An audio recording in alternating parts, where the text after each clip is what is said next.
Welcome to Penrose Learning, where we make understanding easy. In this video, I will show how to make chili tomato sauce.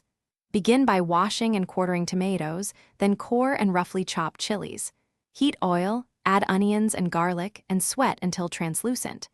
Add chopped tomatoes and chilies, season with salt, and simmer to break down the fruit.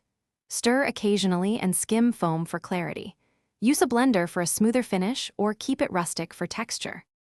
Adjust seasoning while the sauce simmers to build depth.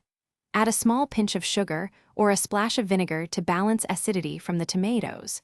Season gradually with salt and taste, often as flavors concentrate. Drop in dried oregano or a bay leaf early on so the herbs infuse the sauce. Finish with a touch of butter or olive oil to round out the mouthfeel and glossy appearance.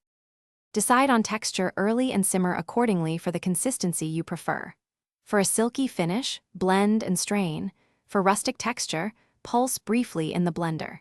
Cool sauce completely before transferring to jars to avoid condensation and spoilage. Label and date containers and freeze portions for quick meals. Reheat gently to preserve flavor and add fresh herbs at the end to revive brightness and aroma. Thanks for watching. If this was helpful, leave a like and consider subscribing. See you next time.